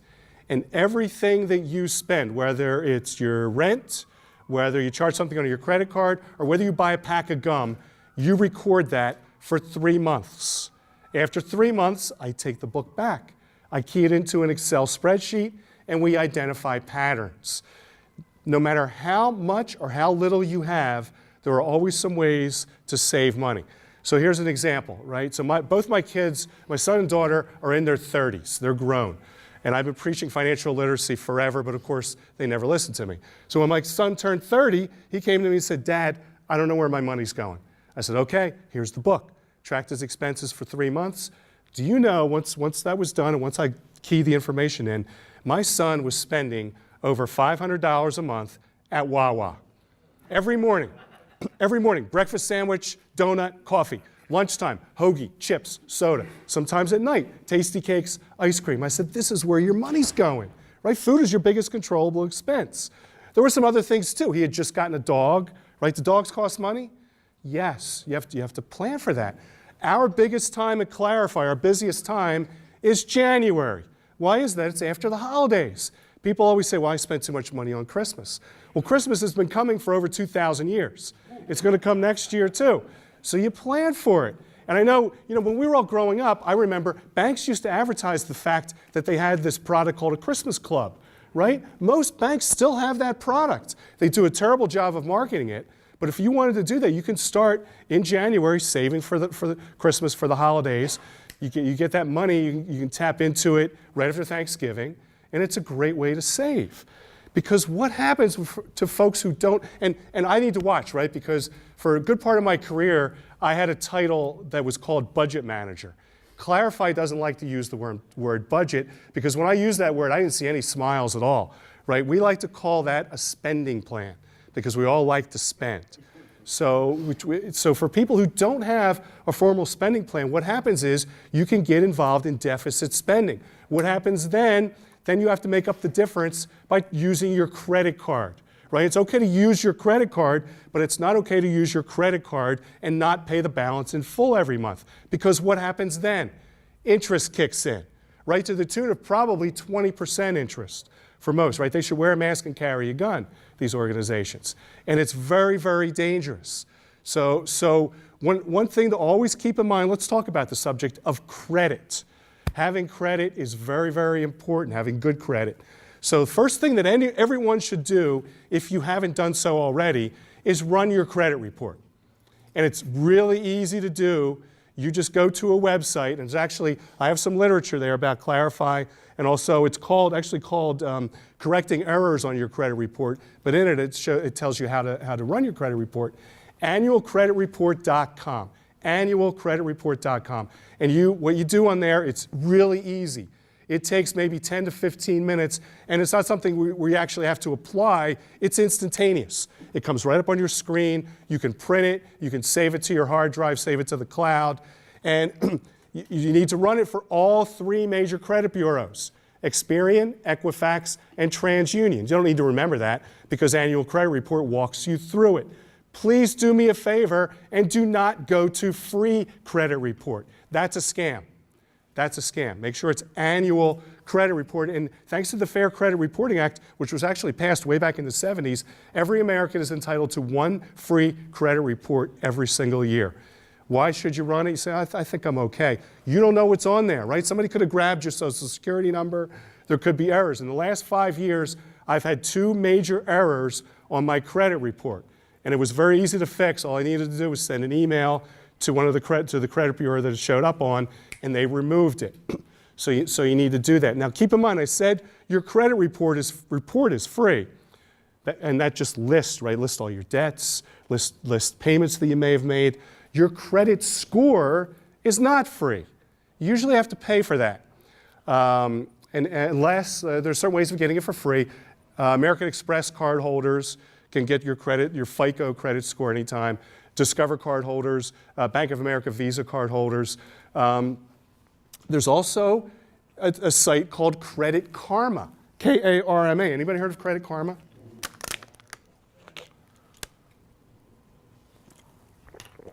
Credit Karma is not a scam. The only downside to credit, they'll give you a free credit report. They'll also give you your free credit score.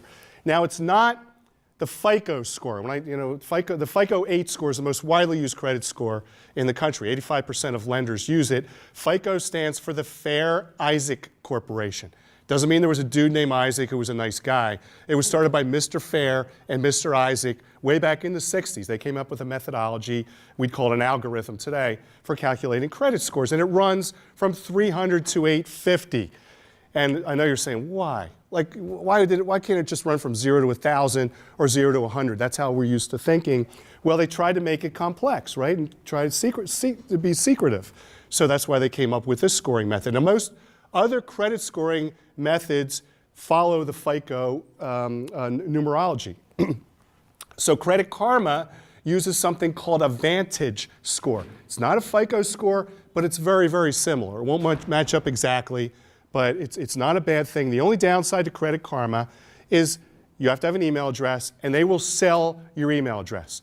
Now, they won't sell it to anybody who wants to put a virus on your computer or to scam you. They'll sell it to organizations that are trying to sell you things.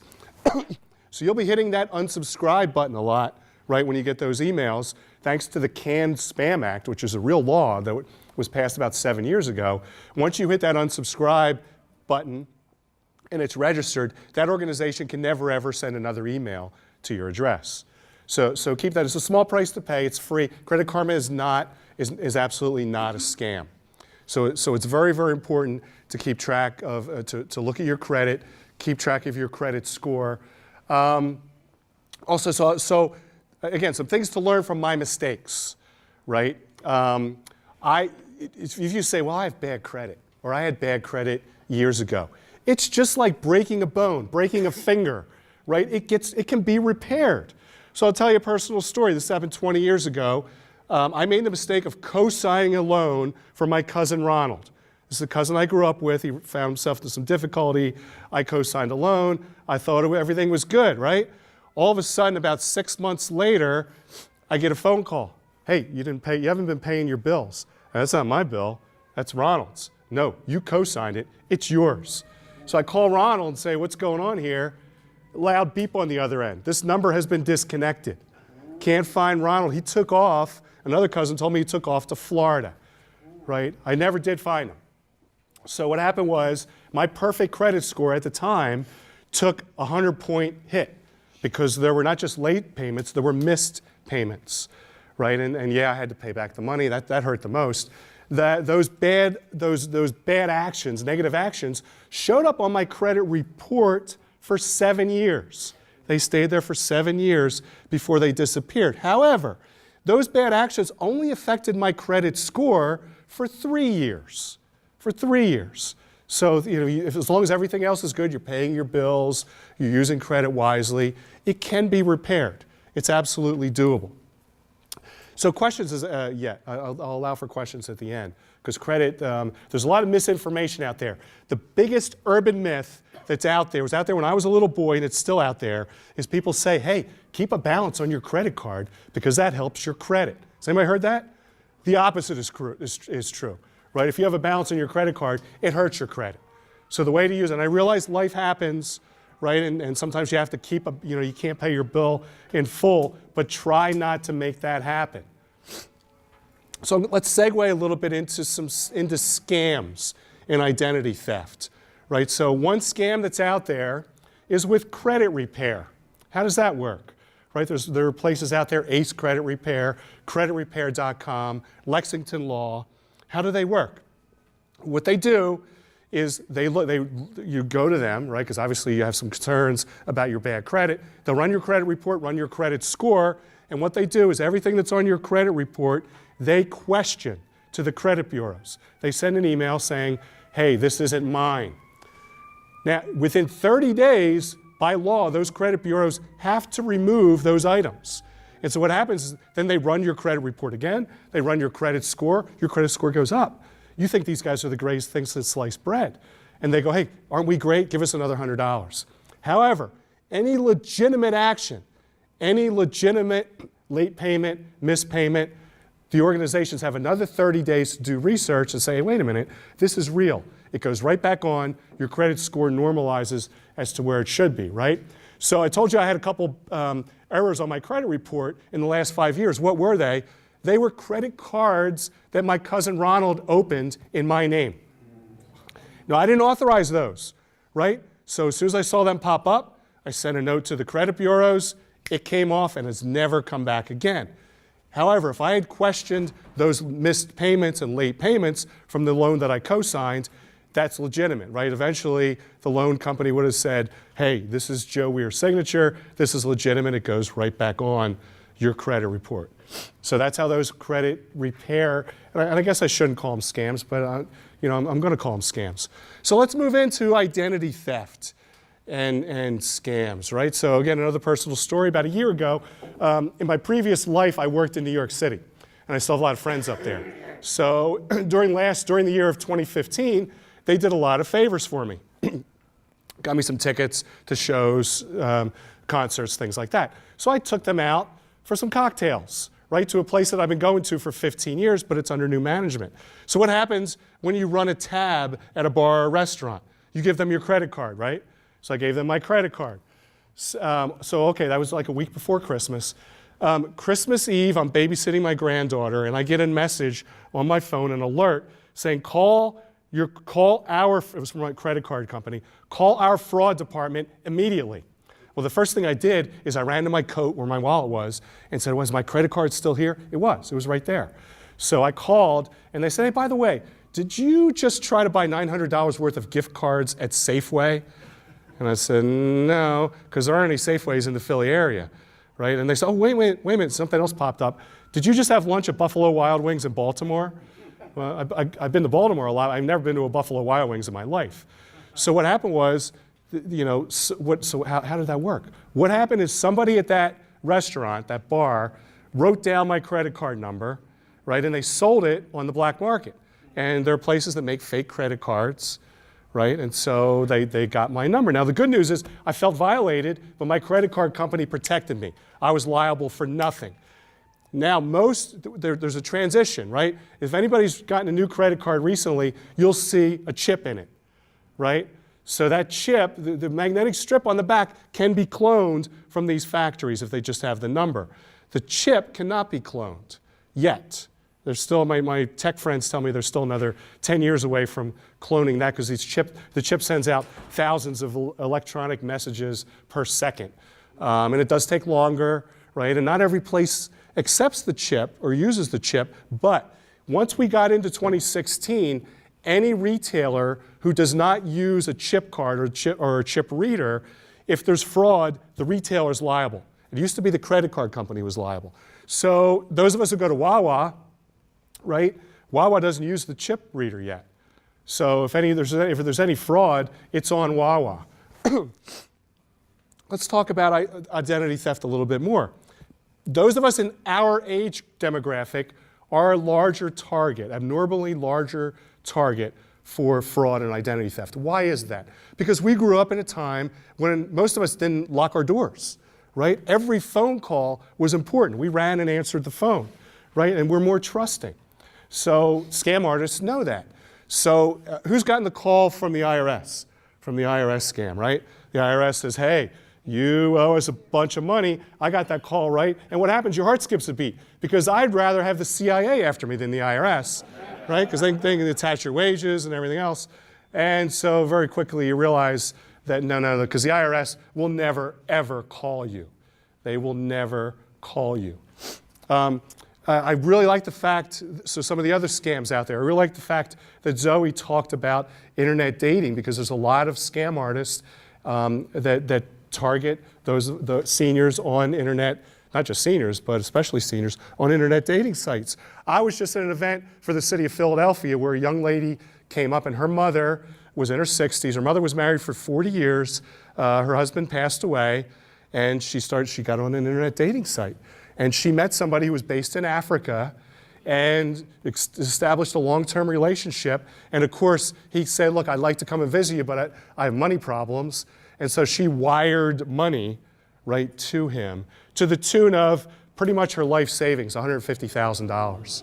It's very sad. It was very brave of the daughter to come and tell everyone and share that story with us, but it was also an extremely sad story as well. Keep in mind, so I talked about phone calls, right? And most of us have caller ID. Caller ID can be scammed. There's one going out right now that's from PNC Bank, right? So if you're a PNC Bank customer, you see caller ID, oh, PNC Bank, I have to answer this is important. And all of a sudden, you find out that the person on the other end is trying to get some information from you. So your social security number, your full address, et cetera, right? So you got to watch that. Email can be scammed.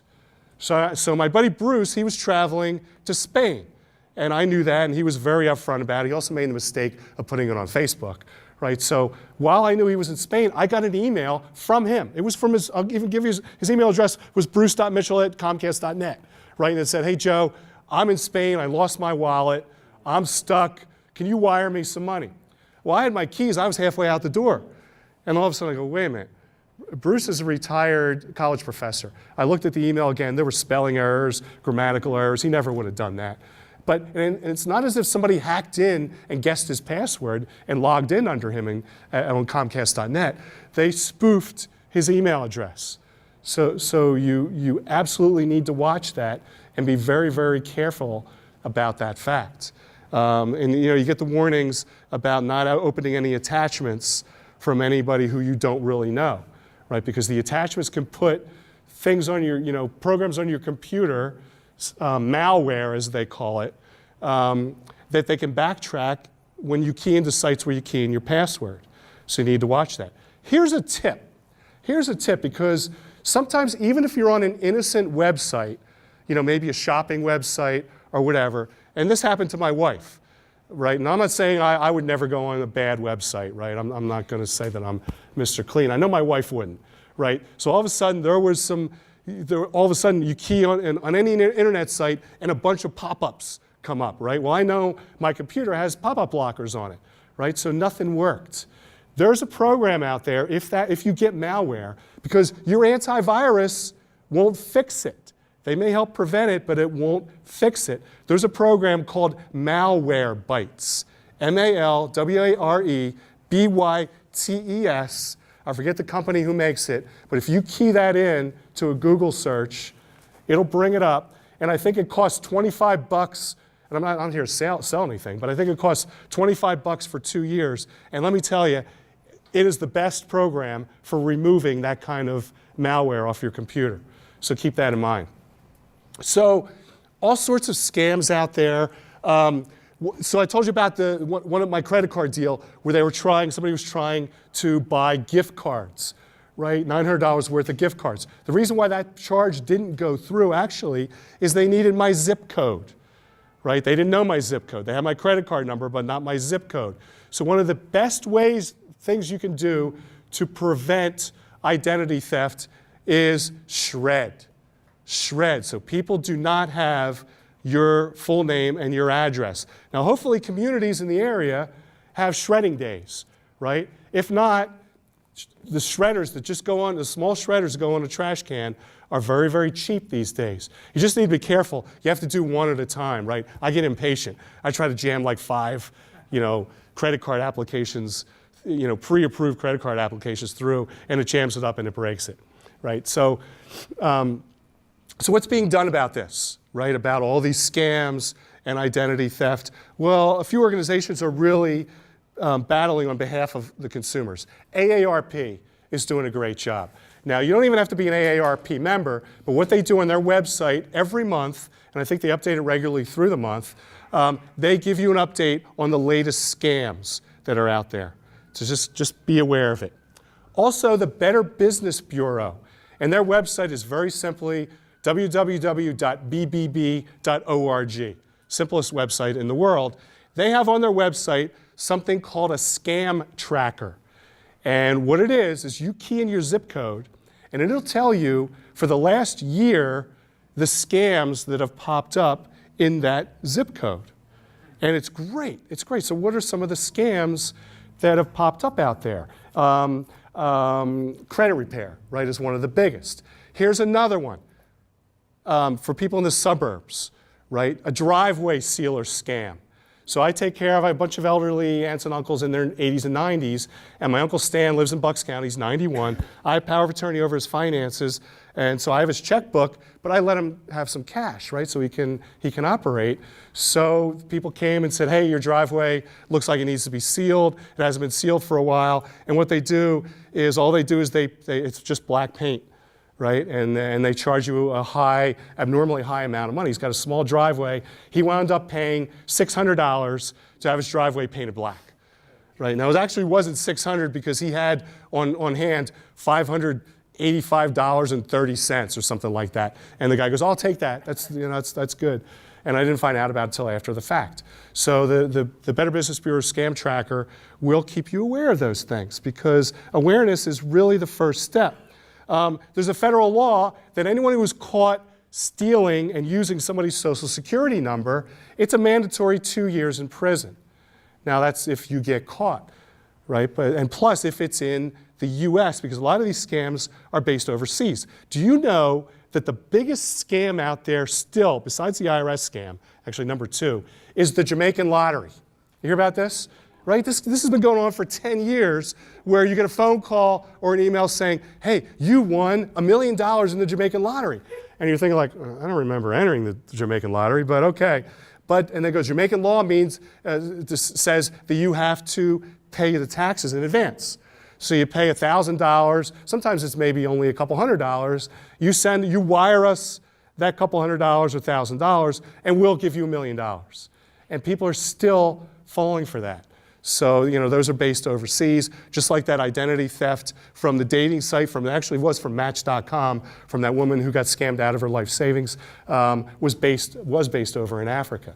So those laws don't always apply. So there are organizations fighting for us. Am I optimistic that things will get better with scams and identity theft? I'm only halfway there. I'm only halfway optimistic. Why is that? Well, we all know, I'm not allowed to get political, but I'm just going to state some facts. We just finished an election campaign where the racists, the bigots, the homophobes crawled out from under their rocks and thought it was okay to be out in the open, and they were emboldened by some of the rhetoric around the election. There's a president about to take office in January who scammed thousands of people out of their life savings through a fake university, right? He paid $25 million, which means the true impact to that was probably 10 times that, right? So what that's going to do also is embolden the scam artists. They're going to say, hey, the president did it, why can't I do it? Also, I am very skeptical that within the next 4 years, there will be any new federal laws passed to tighten laws around scams and identity theft. However, so let's look at this. So that was halfway. Let's look at the bright side, right? We have Mayor Kenny in Philly and the Philadelphia City Controller's Office under Mr. Alan Butkovitz. They're very concerned about scams and identity theft. So they're going to be on our side. Governor Wolf, as well as our newly elected Attorney General Josh Shapiro, are committed to helping with identity theft, especially helping people in our demographic as well. So there is some optimism there. So I think in Pennsylvania, we'll be in much better shape than in some of the folks in other states. So what can we do, right? Just like with everything else, right? We need to band together and stay together, right? Support each other. With scams, be a fraud fighter. I sound like Smokey the Bear, right, when I say that. But even if you haven't been scammed, things that you find out, share with your friends, with your neighbors, with your family. so that these thieves don't, don't continue to exist and walk around out there. So what questions do you have about budgets, about credit? Go ahead, question right there. Well, regarding scams, Yes. is it true that if someone has your full name and your address, that they can hack into your information? Not always. Not always. But it's easier. So I don't know how to hack in, but let's look at my example with the gift cards, where if somebody had stolen my mail, and really that's how they do it, right? It's actually dumpster diving, and they don't. Sometimes they literally jump in a dumpster. Sometimes they just go through your trash. They would have had my zip code along with my credit card number, but no, there's sometimes, but it's usually they need a lot more information than that. So. But what they can do is like similar to my buddy Bruce, right? Somebody was on some scam artist was on an email distribution that he sent out, right? So not only did they know his nomenclature, that his email address was what it was, they also had anyone else who he had sent emails to, and that's how they, spoofed his email address and attacked, or sent attack messages, which I view it as, to us. So good question. Yes. How many credit cards do you recommend that we have? Okay, that's a great question, right? Because one of the things that makes up your credit score is too many credit cards. And how many is too many, right? Probably 10 is too many. What do most people have? Most people have 3. So I'll use myself as an example. Okay, so I have 3 credit cards. One of them is an American Express card, which I don't recommend because why? The fees are too high, $75 annual fee. But I've been around a long time. I got this American Express card when I first got out of college. My wife is 5 weeks younger than me. She's in the same boat. So we've been with American Express forever. We're in a mileage program where we get miles, for every dollar, even more than that. That's the only way we can afford to go on vacation every year. So that's card number 1.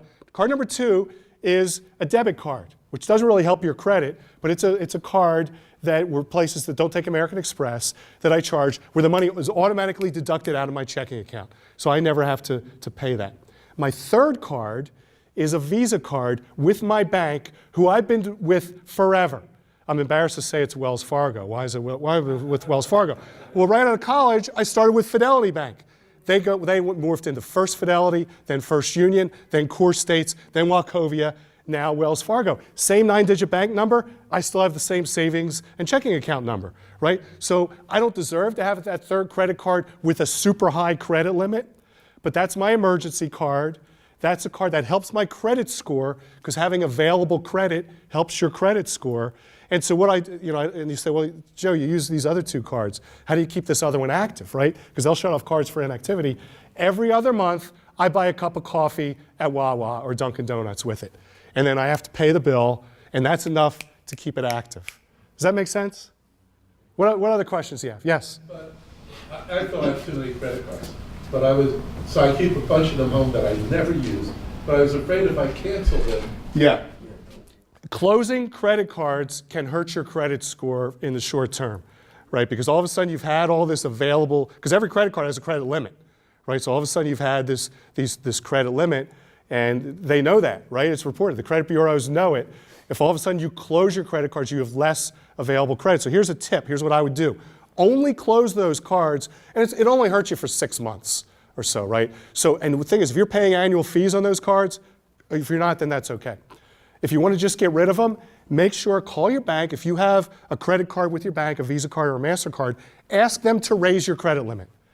Just ask, and they'll probably do it for you, right? And that way, it'll balance out, and your credit score won't get hurt. That's good. That's a very good question. Yes? Yeah, I'd heard years ago that when you close a credit card, you have to call and specify closed at customer request. Does that still apply? You can say that, but most times, again, thanks to some of the laws that have recently been passed, they'll note that and do that.